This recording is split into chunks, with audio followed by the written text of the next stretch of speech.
Agricultura presenta La Otra Cara. La destacada periodista, historiadora y escritora Rosario Moreno entrevista personalidades del acontecer nacional. Una conversación directa para conocer la otra cara. Auspicia GTD y su conexión más estable con Hero 6 de Amazon. Y cámbiate a Provida. Puedes hacerlo fácil y rápido por WhatsApp. Hola, muy buenos días. Aquí estamos en el programa La Otra Cara. Espero que estén muy bien. Ya no queda nada para el plebiscito. Y antes de presentar a nuestro invitado de hoy, quiero decirles que es muy importante que voten. Por primera vez después de muchos años, el voto en esta elección es obligatoria. Y el que no va a votar va a tener una multa. Así que, además, bueno, más importante porque es un deber cívico, pero además, después no se queje que le cobren una multa si no va a votar. Sobre todo los adultos mayores, si no saben o no quieren meterse al cervel.cl, porque no son muy amigos de la tecnología, del computador, pídanle a un nieto, un hijo, cervel.cl, uno pone el root y después pincha soy humano y de ahí le sale dónde vota, en qué mesa, si es vocal, no vocal, etcétera. Así que el llamado es a eso. Esta elección es muy importante a todos los que estén escuchando, así que no, nadie puede quedar fuera de la decisión de qué va a venir para el país en los próximos 40, 50 años. Bueno, hoy día estamos con un gran invitado que ha estado en la palestra también bastante tiempo, Sergio Mico, exdirector del Instituto Nacional de Derechos Humanos. Buenos días, Sergio. Muy buenos días, Rosa. Bueno, antes de comenzar a hablar con él, que podemos hablar muchos temas y vamos a tener que dejar muchos temas fuera, porque cuando yo les lea el currículum y la trayectoria de él, se van a dar cuenta de que faltaría hablar de receta de cocina nomás. Bueno, yo quiero decir que él es abogado de la Universidad de Concepción y fue presidente de la Federación de Estudiantes de la Universidad de Concepción en plena dictadura entre el 85 y el 86. Es magíster en Ciencia Política de la Universidad Católica, doctor en Filosofía de la Universidad de Chile, y hoy se desempeña como académico del Instituto de Asuntos Públicos y la Facultad de Economía y Negocios de la Universidad de Chile. O sea, ha vuelto a una de sus casas madres y ha sido profesor en Stanford, en la Universidad Católica, en la Universidad de Talca, en la Universidad Alberto Hurtado. Ha realizado múltiples publicaciones, fue miembro del consejo del INDH y ahí se le nombró director por la mayoría de sus miembros, en julio de 2019, que él no sabía lo que se le venía, porque el estallido fue en octubre. Es militante del Partido Demócrata Cristiano, aunque usted ha dicho que no se siente muy de C. Ha sido director ejecutivo del Centro de Estudios para el Desarrollo, fue candidato a diputado, eso a mí se me había olvidado, yo no lo tenía en el tintero, a las elecciones parlamentarias de 2005, y ha publicado 4 libros, el último, La política sin los intelectuales, un tema que trataron bien a fondo en una entrevista con Cristian Barken hace un tiempo atrás. Bueno, ¿está bien lo que me salté algo o dije algo de más? Sí, que... Arreglemos. Bueno, primero te agradezco la presentación. Hoy día el Instituto de Asuntos Públicos se llama Facultad de Gobierno. Ayer perfecto. Nos transformamos en Facultad de Gobierno de la Chile. Así que por favor. No, y lo otro que hace muchos años que dejé de militar en la democracia cristiana. ¿No? Así, muchas veces me presentaban, mire, el director del Instituto Nacional, el Demócrata Cristiano. Bueno, primero... Nada que ver, así la directora del Instituto Socialista, no sé, no Cuesta procede. sacar esos nombres Claro, de Google. claro, sí, eso. Entonces sí. dejé, y ahora yo no digo fui demócrata cristiano como un ex alcohólico dice yo fui alcohólico, no, así yo estoy muy orgulloso me siento muy humanista cristiano, muy orgulloso de lo que hizo la democracia cristiana en la historia de Chile, pero definitivamente hoy día no es lo que fue. ¿Y no milita en ningún partido? No, en ningún partido. Ya, ¿y cómo te definirías de...? Humanista cristiano. Humanista cristiano, perfecto. Sergio, el 18 de julio tú dejaste el Instituto Nacional, de Derechos Humanos. ¿Más tranquilo? No. ¿No? No, porque jamás pensé de una entrevista y eso tuvo una enorme repercusión Y la verdad es que no he parado de estar en la esfera pública, pero no me quejo, por el contrario, estoy muy agradecido además que tú me hayas invitado, porque ha sido un momento que me ha permitido contar mi verdad, ¿ya? Mi verdad, ¿no? Tú estás estudiando filosofía y hay una muy bella frase de Lessing, un filósofo alemán, que dice que cada uno afirme su verdad y la verdad sea reservada a Dios. Y esa verdad ha tenido un enorme impacto y nos ha permitido como país repensar lo que ocurrió a partir del 18 de octubre y también desde esa perspectiva ver si el proyecto constitucional cumple con las expectativas históricas que nos planteó que el 18 de octubre. Tú publicaste una columna de opinión esta semana en el Mercurio junto a otro cientista político, Eduardo Zafirio. Eduardo Zafirio, y que habla un poco de eso, digamos, que en realidad la constituyente más que nos dividió, más que buscar una identidad común y todo eso. Pero eso lo vamos a ver más adelante. Cuando asumiste el instituto, tú tenías, me imagino, algún objetivo, todos tenemos un objetivo. ¿Sentiste que lo pudiste cumplir, aunque tuviste que salir antes de tiempo, digamos? No. No. Mira, yo tenía tres objetivos. Primero, el pluralismo. Ya. Así decirle a todos los chilenos y chilenas, mira, acá al interior del instituto conviven las más distintas culturas. Yo, nada oportunista, el 2015 yo planteé que el día que una persona como Miguel Luis Amonati, una persona de derecha, liberal, fuera director del instituto, íbamos a decirle a todo el país, el instituto es de todos los chilenos y chilenas. Y los derechos humanos es importante son importantes para todos, porque todo. Que hay gente, o sea, yo creo que hay más sectores más extremos, que los derechos humanos quizá a lo mejor no es un tema tan relevante como más sectores más humanistas cristianos, más de centro. Claro, y de derecha también, mira, también, claro, o mundo religioso, entonces, pluralismo, lo otro que el instituto tiene dos almas, es un servicio público, pero también tiene un alma de ONG, por así decirlo. Y en tercer lugar, ¿cómo nos habríamos, no al mundo tradicional de los derechos humanos, sino que distintos sectores? Mucha gente de la clase media, por ejemplo, dice, bueno, ¿en qué me sirven los derechos humanos? O hay otros sectores que dicen los derechos humanos son un obstáculo al orden público, ¿ya? Yeah. Entonces, y yo te digo que no lo logré porque, bueno, me tocó el 18 de octubre del 2000 y como que volvimos a hablar de que los derechos humanos consisten en que los agentes estatales, las fuerzas policiales, ya no violan los derechos civiles. Y por lo tanto, bueno, cumplimos con nuestro deber como instituto, pero eso yo creo que, no creo, afirmo, es una tarea pendiente. Perfecto, pues viendo tu currículum, anterior a eso, estuviste en trabajos que la verdad no eran muy cercanos al bullying, a la cancelación, a la amenaza, y durante el instituto, como director del instituto, eso fue algo recurrente. ¿Cómo es vivir diariamente como persona, como ser humano, esa amenaza constante, el bullying en Twitter, la amenaza de muerte, etcétera? ¿Cómo es? Mira, en primer lugar, cuando fui dirigente estudiantil y peleé contra la dictadura, me echaron de la universidad con toda la directiva de la federación, estuve preso en Santiago, en Concepción, en Talcahuano, la tiranía de uno, ¿no? Ahora me enfrenté a la tiranía de los muchos, ¿no? Que se expresa en una masa que a través de redes sociales te ataca, pero ya no es el cuerpo, ¿no? Te pueden haber amenazas físicas, pero fundamentalmente lo que te ataca es el alma, produce miedo, ¿ya? Y si tú te dejas llevar por el miedo, guarda silencio, y eso es como destruir la esencia de una persona, que es su conciencia y su libertad. Ahora, y lo pasé muy mal por eso, ¿no? Lo pasé muy mal porque además, Rosario, tú comprometes a otras personas. Eso, digamos, tú tienes tu familia, etcétera. Entonces, pero sabes, el remedio, estaba hablando hoy día con un grupo de egresados de un magíster, el remedio es súper sencillo, ¿eh?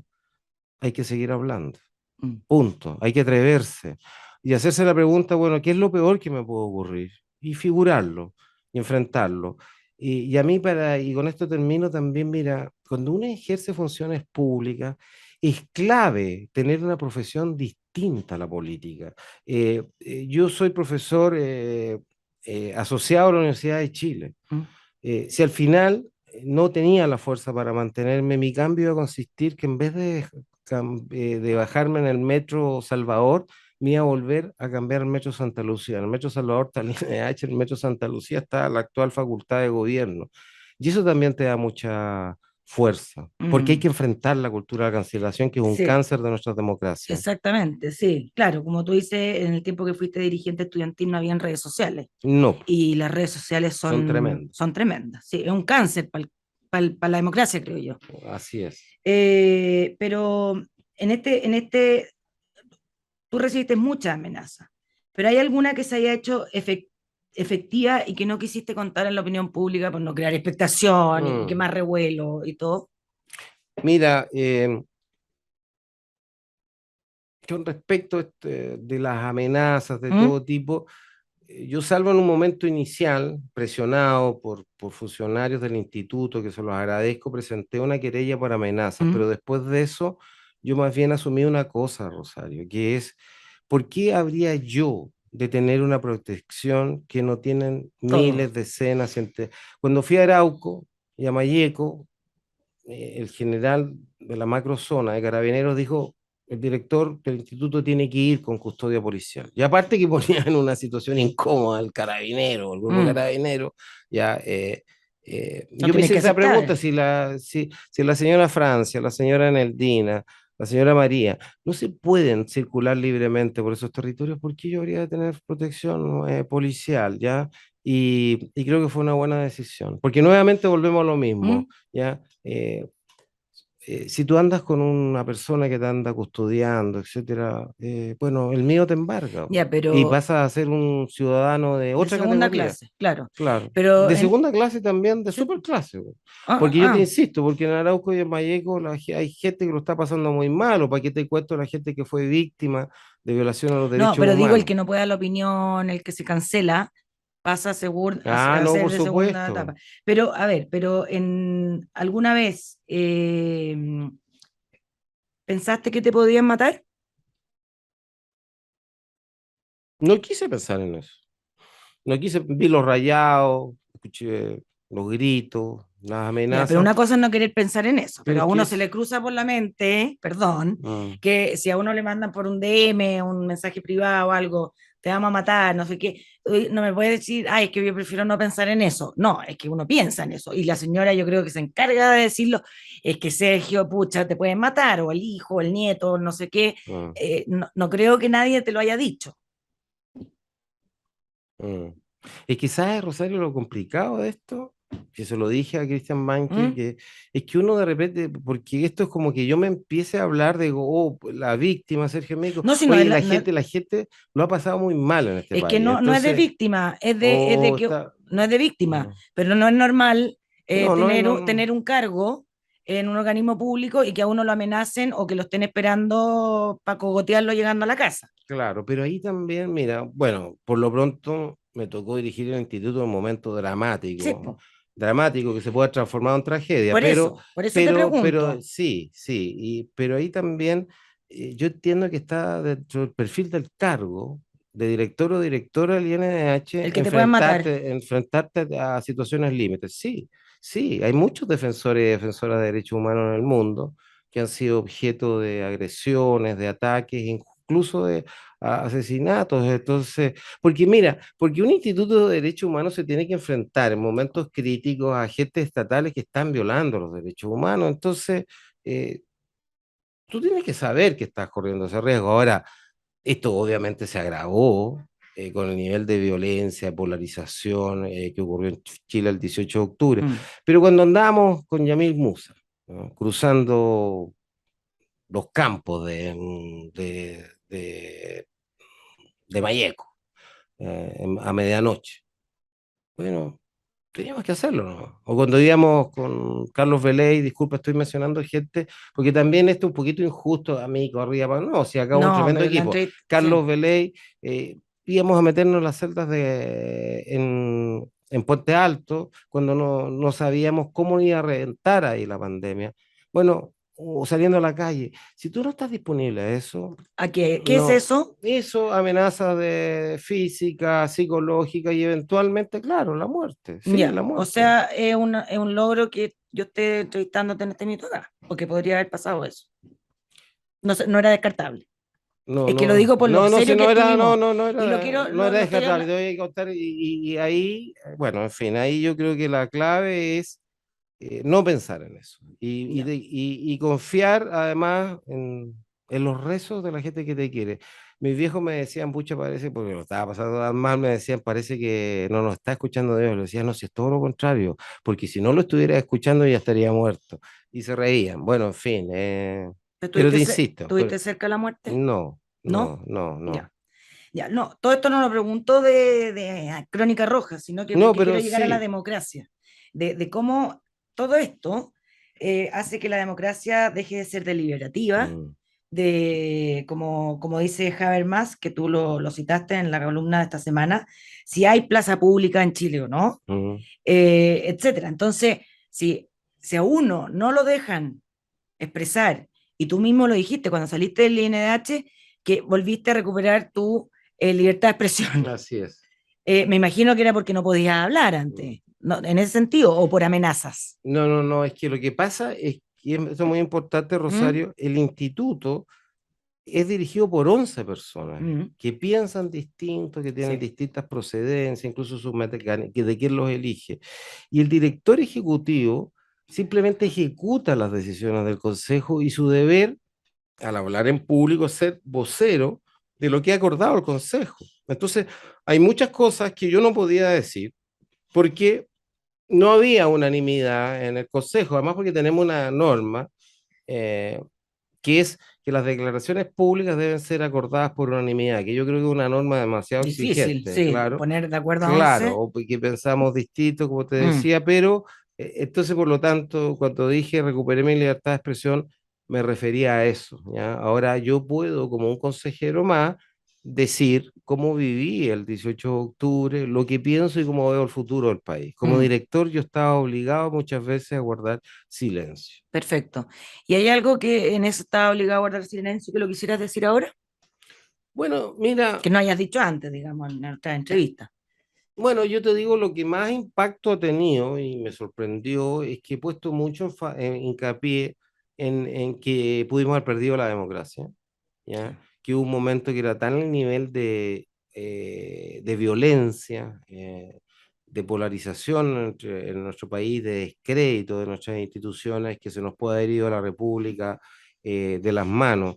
Y ahí, claro, ¿no? El instituto era conocido por sus denuncias que hacía contra la gente estatal, en particular contra Carabineros. Pero claro, cuando yo dije, mira, acá hubo fuerzas sociales y políticas radicalizadas que llamaron a tomarse la moneda, eso causó un impacto muy grande. Y ahí yo agradezco, porque después de hablar esto, por ejemplo, Eduardo Artés, yo lo que valoro es la coherencia. Artés, el candidato presidencial, sí, sí, es cierto. Nosotros llamamos a tomarnos la moneda, a establecer un gobierno provisional y una asamblea constituyente. Hay otros líderes políticos y sociales que lo hicieron y que no han hablado.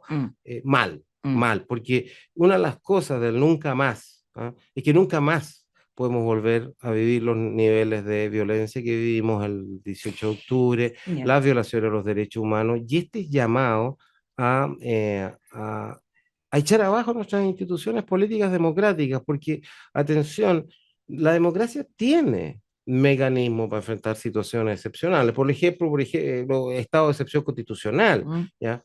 O una acusación constitucional contra un ministro, o incluso contra el presidente de la República. Pero lo que uno no puede hacer es que a través de las vías de hecho, de la violencia, imponer tu visión política. Y tú que estabas al tanto y veías debajo del agua en ese minuto, no como nosotros que estábamos afuera, y que se veía en peligro la democracia,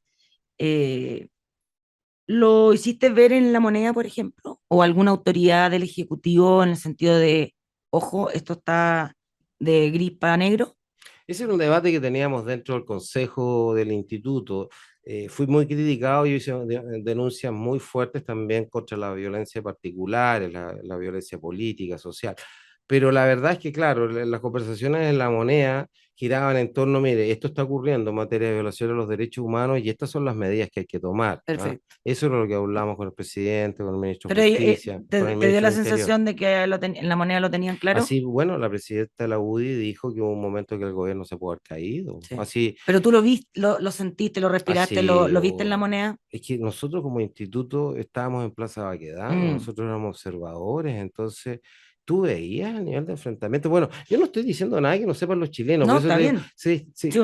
se quemaron iglesias, se destruían bienes públicos, bienes privados, había un enfrentamiento directo entre fuerzas estatales y grupos organizados. Entonces, esto fue gravísimo, gravísimo. Ahora, bueno, funcionarios públicos, gente que trabajaba en San Antonio, me dice, bueno, si a nosotros nos tenían que evacuar de ahí. Yo creo que se le ha bajado el perfil, Sergio. Como que yo hablo, por ejemplo, de repente de neomarxismo. Y todos me dicen, ay, pero no digáis esa palabra, si es como muy fuerte.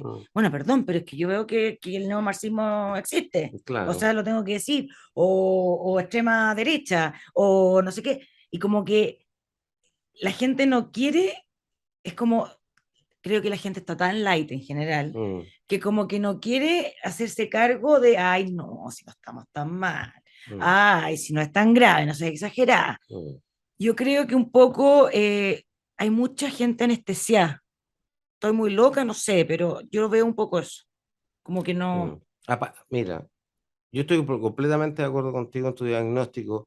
En el libro que tú citaste, La política sin los intelectuales, justamente aparto con este punto. Es decir, un filósofo francés, Jacques Maritain, dice que hay veces que el pueblo quiere olvidarse que es el pueblo. ¿Ya? Que entre tus problemas cotidianos, en tu trabajo, en tu casa, ya asumir además los problemas públicos, la inmensa mayoría no está disponible para eso. Entonces uno de los mecanismos, el que tú me señalas, la negación de los problemas.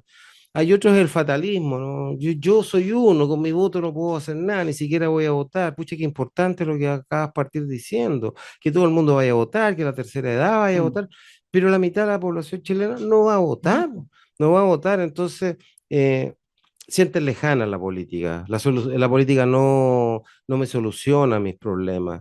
Ya, ¿qué más? Yo soy un voto. Claro, prefiero meterle en serio meterse a Twitter. Por supuesto, porque además cuando Chile trabajamos mucho, muchísimo, muy malas condiciones, etcétera, estás metido 1, 2 horas para llegar a tu casa, bueno. De ahí a meterte en un programa político, denso, claro, no. Sí, claro, pero perdona, pero esto negativa. Yo lo digo para comprender, pero no para justificar, porque el problema es que la gente, con esto termino, Rosario, no quiero monopolizar la palabra, me encanta escucharme, pero bueno, mitad en broma y mitad en serio. Mi profesión consiste en leer y hacer clases, hablar. Entonces, lo que te iba a decir es que quizás la política no va a resolver mis problemas. Si esa gente que dice, mira, voy a salir a la misma hora, voy a tener el mismo transporte público, voy a ganar el mismo ingreso, sea cual sea el gobierno, gane esto, otro, eso está muy extendido.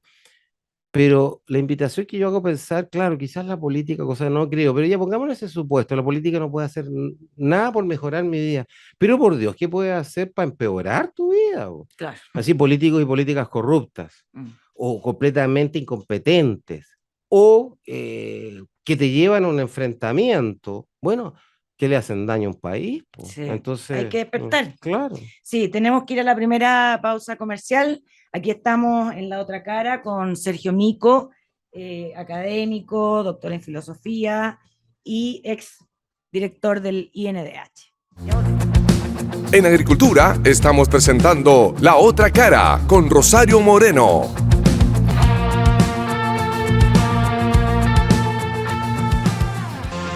Aquí estamos de vuelta en La Otra Cara con Sergio Mico. Y bueno, antes de seguir hablando con él, les quiero hablar de Van Trust Capital.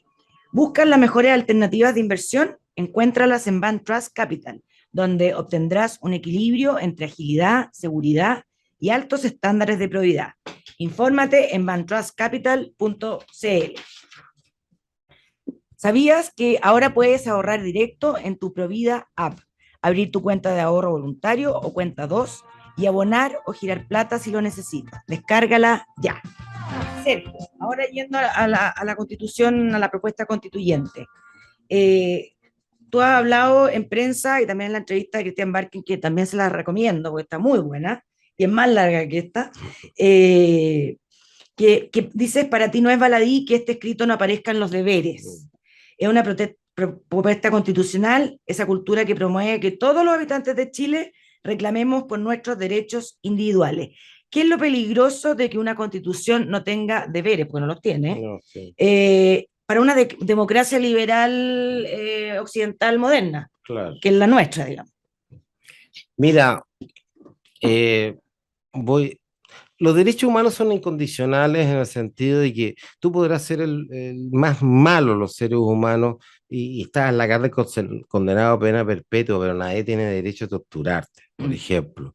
Dicho lo cual, ese es un juicio ético fundamental del mundo de la patria celeste de las ideas, pero en la práctica, si esa persona que está condenada a cadena perpetua, el Estado de Chile no le da condiciones penitenciarias dignas, bueno, ¿en qué va a consistir su derecho humano a la dignidad? Es lejano este ejemplo, voy a poner otro. Derecho a un medio ambiente libre de contaminación. Ya, un cabro joven, una persona de la tercera edad, ya liberado del trabajo, quiere ir a Torres del Paine. La Constitución dice que tiene derecho a vivir en un medio ambiente libre de contaminación, pero claro, pero todos los ciudadanos y ciudadanas que van para allá botan la basura. O hacen fogatas y se queman cientos y cientos de hectáreas. O hay smog. Claro, entonces la solución de la Constitución, que menciona 360 veces la palabra Estado, dice, bueno, el Estado tiene que garantizar este derecho humano. Entonces yo me pregunto que van a instalar un retén de carabineros en todos los parques nacionales. Te pongo otro ejemplo, libertad de expresión, que nos preocupa. Claro, todos tenemos derecho a libertad de expresión, fantástico, pero eso significa ¿qué? Que el Estado no puede, que te digo yo, sancionar por idea, fantástico, pero basta con eso, porque si tú vas a una asamblea, ya, y das tu opinión y te aplastan con pifia, no te dejan hablar, no cumplen con el deber de escuchar al otro, bueno, ¿en qué queda tu libertad de expresión? Claro. Derecho a la salud. Obvio, un derecho humano que debe garantizar el Estado a través de una salud pública, provisión mixta, es otro debate, pero ¿qué Ministerio de Salud va a aguantar que los chilenos no nos cuidemos? Que, ¿qué te digo yo? Nos emborrachemos y salgamos a andar en auto borracho y choquemos, bueno, en fin, claro. Si no somos capaces de ahorrar para nuestra vejez. Entonces, la Constitución utiliza 422 veces la palabra derecho y solamente 49 veces la palabra deber, de las cuales 49 y 46 es para hablar de los derechos del Estado. Establece que el voto es obligatorio, muy bien. Establece que debemos reparar los daños que le hacemos a la naturaleza, ¿ya? Y que debemos respetar los derechos de los demás. Mira, la Constitución boliviana, hemos discutido si la copiamos o no, establece 16 deberes humanos. La Constitución francesa pone mucho énfasis en los deberes para el medio ambiente. La Constitución alemana habla de los deberes del trabajo, deber de denunciar al funcionario público corrupto, el derecho, claro, de los papás de educar a su hijo, pues eso también es un deber. Sí. ¿Ya? Bueno, otros ejemplos dramáticos, pero ¿y si hay un candidato tirano en Chile? Tú no, claro, Chile tiene cada uno tenemos el derecho de vivir en una república democrática, pero si hay un candidato a tirano, tenemos el deber de pelear en contra de esa persona. Si nos invade un ejército extranjero, claro, tenemos un deber de defender el país. Claro, entonces. ¿Y qué derechos, qué deberes, Sergio, a ti te hacen falta que debieran estar y que no están? Que son fundamentales, deberes, así como hay derechos fundamentales, hay deberes fundamentales, claro, más importantes que otros. ¿Cuáles dices tú que tienen que estar? No, pero, a ver, yo te diría, bueno, deber de conocer, estudiar la Constitución, las leyes, respetarlas, hacerlas respetar. Derecho y deber de estudiar, deber de trabajar, deber te mencionaba, de cuidar a los hijos, deber de defensa de la integridad territorial de un país. Bueno, deber no solamente no evadir impuestos, sino que no eludirlos, pagar impuestos, deber de ir a votar. Así, hoy día la filosofía política republicana es extraordinariamente categórica. La filosofía liberal, que ha hecho un enorme aporte, habla de los deberes individuales.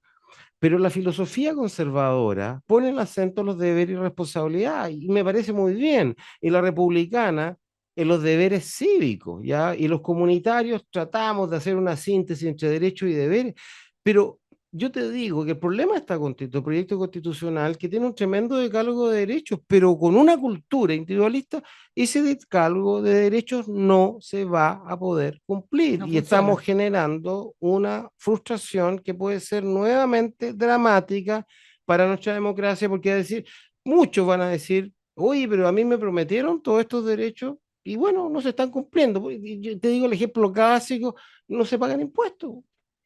No se pagan impuestos, o los funcionarios públicos no cumplen con deberes esenciales de ser lo más eficaz, lo más eficientemente posible. Entonces tú puedes tener un tremendo Estado, pero no. Entonces hay países en América Latina que la gente viendo la corrupción o la ineficacia en los Estados consideran como un acto de libertad evadir impuestos. Bueno, entonces yo creo que ahí hay un problema fundamental en el proyecto constitucional y por eso yo he dicho que yo no puedo votar por este proyecto constitucional. Y esto, perdona, esto también es oportunismo, porque veo redes sociales y ahora, no, te digo, esto yo lo he enseñado toda mi vida en las escuelas de gobierno, de ciencia política, de derecho, pero yo quiero recordar que yo hablé en una entrevista de no hay derechos sin deberes, no en el sentido teórico, sino con estos ejemplos, en medio de la pandemia. ¿En qué consiste el derecho a la salud? Y hubo 10 millones de interacciones en redes sociales, 10 millones, de los cuales el 75% eran de horror. Entonces, ahora yo entiendo, Rosario, disculpa que me entienda, porque hay mucha gente, así la inmensa mayoría de los chilenos, sino todos nos sacamos la mugre trabajando. Entonces, pucha, que venga además un señor que está asociado con la élite, es profesor universitario, jornada, es director de un instituto público, etcétera, oye, nos venga a hablar de derechos, deberes, claro. Bueno, pero ahí también te digo, y con esto termino, pucha, que es importante recordarle a los representantes políticos, a los líderes de una sociedad, a los académicos, que tienen que también decir cosas que no son nada agradables y de más escuchar. Cuando la religión va en baja. Además, porque la religión en general se preocupaba mucho de hablar de los deberes. Claro. Y como está súper en baja, encuentro que, o sea, si no son los líderes intelectuales, profesores, etcétera, los que dicen eso, ¿quién lo va a decir? Por supuesto, mira, Maquiavelo, Rousseau, claro. Ellos ponían mucho énfasis, los romanos, en la importancia de la religión, entre otras cosas por lo que estamos hablando, claro, ¿ya? Un sentido trascendente. Más allá un tema de religión. Propiamente tal, claro, de creer en Dios, sí, bueno, en fin, sí, pero ahí también el sentido, Rosario, trascendente a la vida, porque la cultura individualista asume como obvio que lo principal que existe en el mundo soy yo.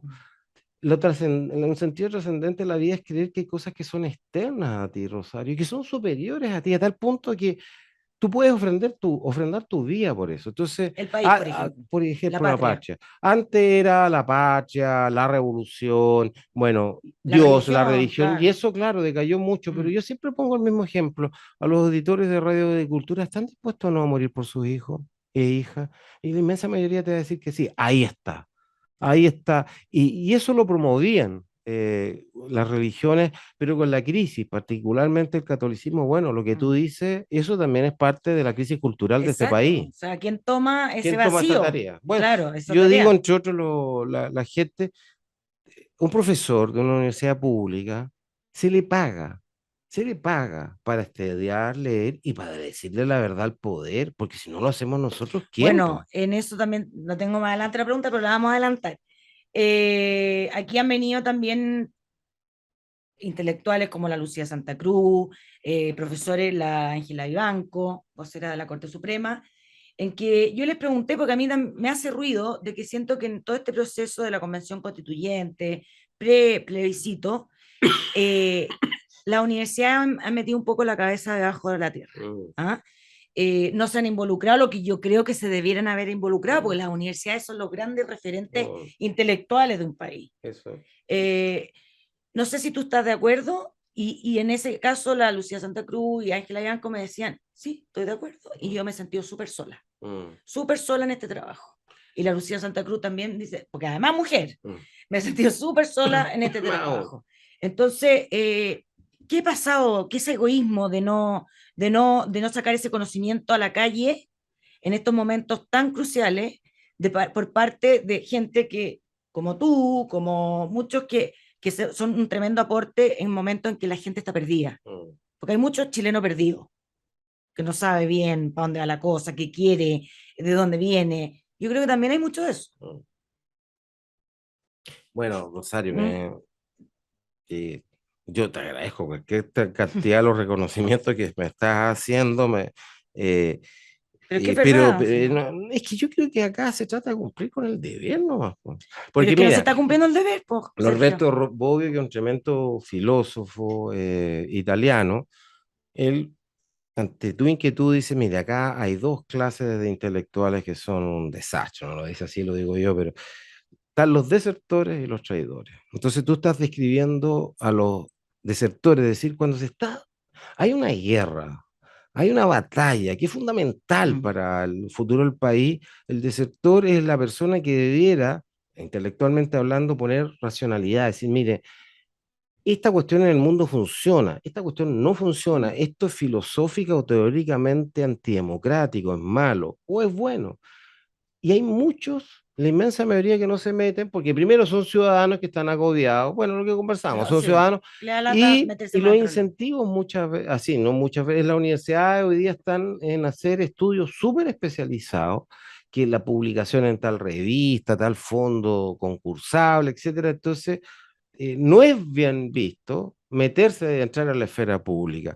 Entonces, y eso Bobbio lo llaman los desertores, disculpa la ciutiquería, pero eh, nuestro querido Dante Alighieri dice que la antesala al infierno y también en el octavo círculo del infierno están los que él llama los pusilánimes, aquellas personas que en momentos de crisis dijeron yo soy independiente, yo no me meto. Y ahora, los peores son los traidores porque el intelectual lo que tiene que poner en la esfera pública es la razón y el diálogo, no la descalificación, no el prejuicio. Entonces, yo también eso lo sufrí mucho y que de repente aparecieron unos sesudos centros de estudios de derechos humanos académicos que hacían pura ideología, ¿no? Claro. Que no se basaban ni en la teoría, ni te escuchaban antes de condenarte y participaban en el ruido de las redes sociales como si fueran ciudadanos comunes y corrientes, y no, pues. Y utilizan la filosofía y claro, y yo también claro, para el tema de sustentar su ideología. En ese sentido son traidores que utilizan además su poder, su autoridad de intelectuales. Así lo llama Norberto Bobbio, porque tiene una especial autoridad, porque hay un poder económico. Yo te pago y tú te levantas todos los días a tal hora para hacer tal cosa. Eso es poder. Hay un poder militar muy fuerte, ¿cierto? Y hay un poder político, ¿ya? Esto es lo que dice la ley y tú tienes que respetarlo.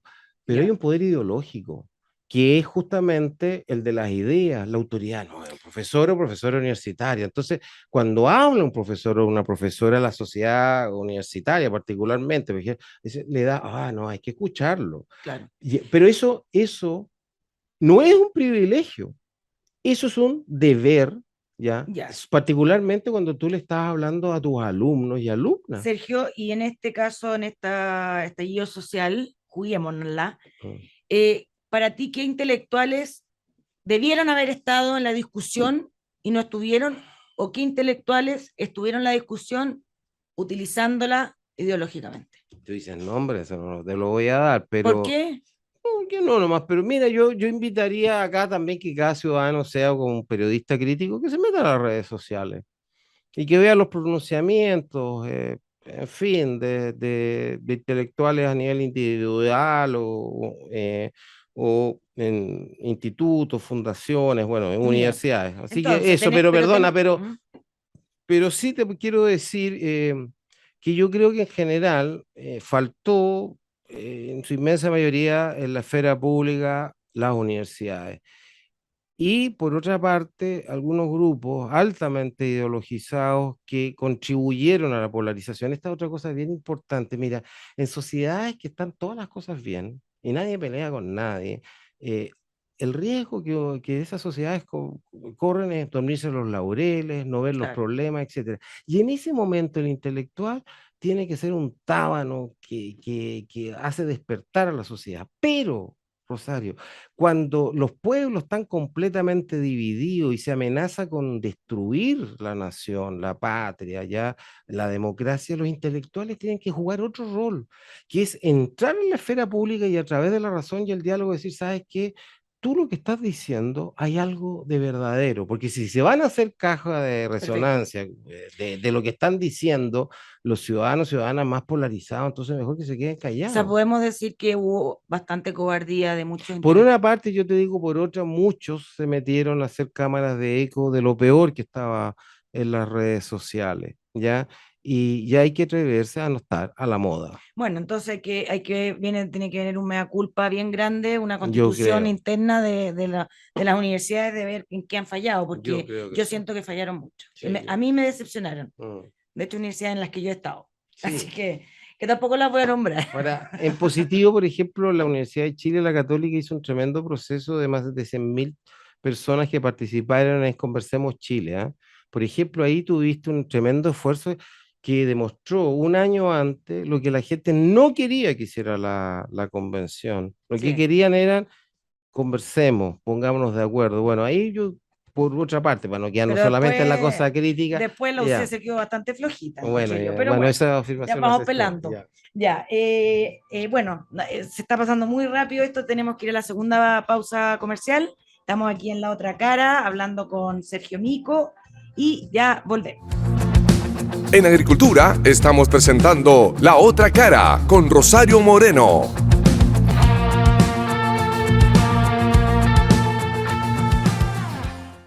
Bueno, estamos de vuelta aquí en La Otra Cara, hablando con Sergio Mico, exdirector del INDH. Pero antes de seguir conversando, les quiero decir que Alimentos Cisterna, 70 años de nutrición animal, presente en todo Chile. Alimentos Cisterna, ser siempre el mejor. Les cuento que GTD trajo a Chile Hero 6 de Amazon. Si no lo tienes, te hace falta GTD. Entra a gtd.cl y contrata los mejores planes de internet.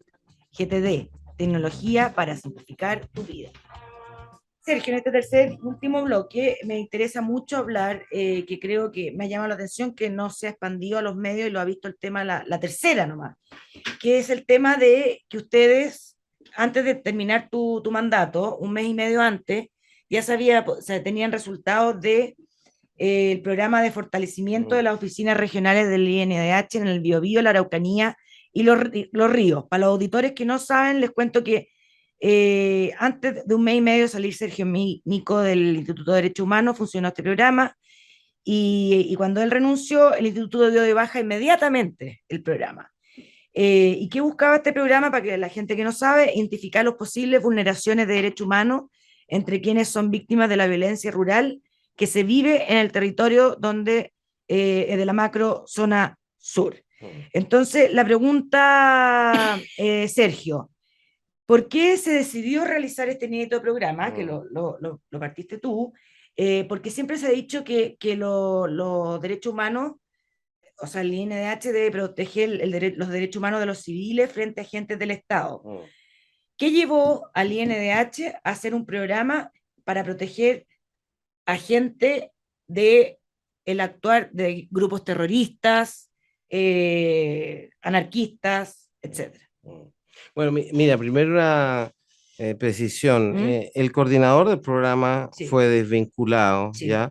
Eso es lo primero, y lo que está hoy día en curso con la nueva directora es reformular este programa.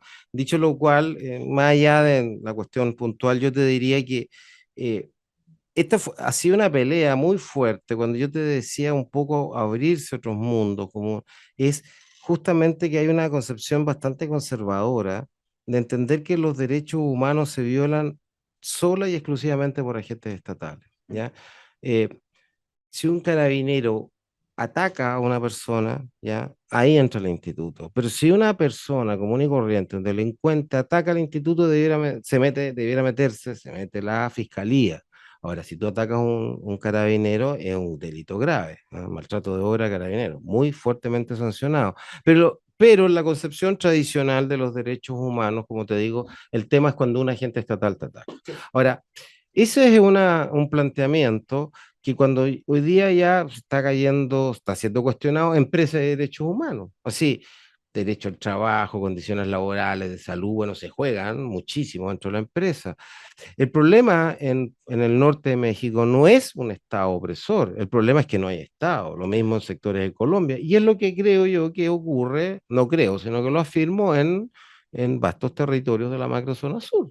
Bueno, Temucuicui. La falta de Estado. Si en Temucuicui no se pudo hacer el censo. Claro. Si esto viene de mucho antes, entonces, y ahí, claro, hay una resistencia de la gente de los derechos humanos más tradicionales. Ahora, esta es una batalla súper importante, ¿sabes por qué?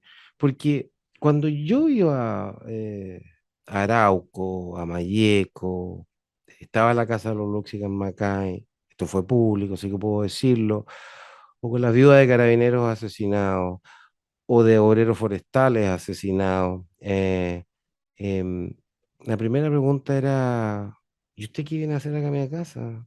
Si yo no tengo derechos humanos, ¿ya? Porque la gente como identificaba, la gente, Rosario, no dice, cuando llegaba funcionarios vestidos de amarillo, no dicen llegó el Instituto de Derechos Humanos, dicen llegaron los derechos humanos. Y por lo tanto, si esas personas de amarillo, ¿ya? Cuando estaban flagrantemente siendo vulnerados los derechos tuyos o de tus seres queridos, asesinados, entonces, si no llegaban las chaquetas amarillas era por dos motivos. O era porque tú no tenías derechos humanos o el instituto era un asco. Y si el instituto no enfrenta eso y los movimientos de derechos humanos no enfrentan esto, el problema es gravísimo. Entonces, la mayoría del consejo que me apoyó, porque te mencioné funcionario del instituto, pero Eduardo Zafirio, Sebastián Donoso, Michel Carlos, claro, este era el coordinador, pero siempre entendimos, esa mayoría, que teníamos que meternos con todo. Y costó un mundo sacar adelante ese programa. Ese programa de fortalecimiento, además, es muy interesante, Rosario, porque cuando murió Ronald Yempi, un comunero mapuche, ya, fue la propia Armada que le dijo al ministro de Defensa que él entonces, sabe que nosotros queremos que el INH esté permanentemente instalado acá. Porque lo primero, como tú sabes, cuando estamos en situaciones de gran violencia, la primera víctima, esto ya es como un lugar común, es la verdad. ¿Qué pasó realmente? ¿Hubo enfrentamiento o no? Entonces, y Alejandro Navarro, de la presidenta de la comisión, junto con Guillel y Sal, los senadores, le dijeron, nosotros también queremos que esté el instituto ahí. ¿Y sabes qué? Me costó 3, 4 meses lograr aprobar ese programa, que inmediatamente tuvo el apoyo. Y ahí, porque me enfrenté, como te digo, a esta resistencia, es decir, bueno, hay un problema obviamente de seguridad, pero esto vuelve a lo mismo. Yo decía, bueno, si tú eres defensora de derechos humanos, tienes que entender que vas a correr riesgo. Pero bueno, me alargué mucho. Sí, no, es que sí, porque es corta este bloque. A ver, pero lo relevante es que lo que habló este coordinador es que hubo mucha resistencia para poder hacer el trabajo del mismo INDH. Así es. ¿Ya? O sea, en la toma de testimonio a las víctimas les pedían los datos personales que la gente no sabe, por eso lo repito, los datos personales antes que le hayan entrevistar, cuando todas esas entrevistas tienen que ser confidenciales, que no, una serie de hostigaciones salvajes, y bueno, tú saliste y al día siguiente echaron, no hablemos de desvincularon, lo echaron al señor coordinador. Y él dice que fue por sesgo político, que él en lo que logró en este informe de 40 y tantas páginas que logró entregar, de lo que logró reportear, que la gente le decía que tenía mucho susto. Los testimonios son terribles. Acá pasa la gente quiere llegar a su casa, acá pasa lo contrario. La gente no quiere llegar a la casa, no quiere que llegue la noche. ¿Por qué? Porque eso significa la muerte, significa que llega el fuego. Sienten que el Estado no los ha protegido en esta materia y cuando han sido víctimas no les han contactado. Algunos niños y niñas relatan que han estado expuestos al conflicto armado y al miedo, que en algunos casos duermen vestidos porque si pasa algo pueden salir de la casa más rápido. Eso yo lo encuentro terrible, una violación salvaje. Y ahí tú dices, ¿por qué que existe este programa? Porque ahí hay una ausencia del Estado. Y por lo tanto hay una responsabilidad indirecta, por omisión, de un Estado que no es capaz de garantizar los derechos humanos y el instituto se tiene que meter ahí. Ese es mi convencimiento más absoluto. Es grave que se haya terminado el programa. Así yo te digo, lo están reformulando. Pero yo quiero ver en qué consiste la reformulación. ¿Por qué lo están reformulando y por qué lo quitan? Por dos razones. Yo al mismo día, al día siguiente de que tú sales. Es raro que echen a la persona. Es que, ¿sabes qué? Ahí, Rosario, yo también no quiero ser como el exdirector que empieza a decir, mire, todo lo que yo hice fue bueno, lo que está haciendo mi sucesor. Mira, además, entrevista yo no soy exdirector. Sí, pero yo sí. No, si tú estás cumpliendo con tu deber, entonces las preguntas, pues yo veo cómo te las respondo. Ya, entonces, pero sí, te insisto, primero hay una resistencia que Michelle describe, decir, ¿sabe qué? Esto es una violencia entre particulares, el instituto se mete cuando un agente estatal viola los derechos humanos. En otros casos no. Esa es una pelea que se está dando al interior del instituto y está... es noticia en desarrollo. Y ahí claramente la directora pero la actual... Misión también es una violación de derechos humanos. Eso es lo que yo opino yo, claramente. Ahora, la misión no solamente consiste en que no te protegen bien los derechos humanos, propiedad, libre circulación en el Estado, sino que también falla gravemente al momento de investigar, juzgar y sancionar. Así, cuando yo iba a conversar con la gente, ya el tema, claro, era, me destruyeron el galpón, bueno, en fin, mi camión. Pero esto ocurrió hace 2 años, señor Mico, y no pasa nada ni ¿Y quién me paga esos 2 años sin perdona, camión? entonces, claro, pero investigar, juzgar. Y lo tercero, lo que dices tú, las políticas de reparación, que no funcionan. Entonces, ahí hay un Estado que no está funcionando. Ya, entonces me imagino entonces, que perdona, hay vastos sectores... Para lugares de centro-izquierda, de izquierda radical, lo que tú propusiste es espantoso. Así consideraban, mira, hay gente que puede ser también de otros sectores, pero que tiene una concepción de los derechos humanos que te insisto que yo creo que va a estar, que yo te diría que eso tiene que ser superado.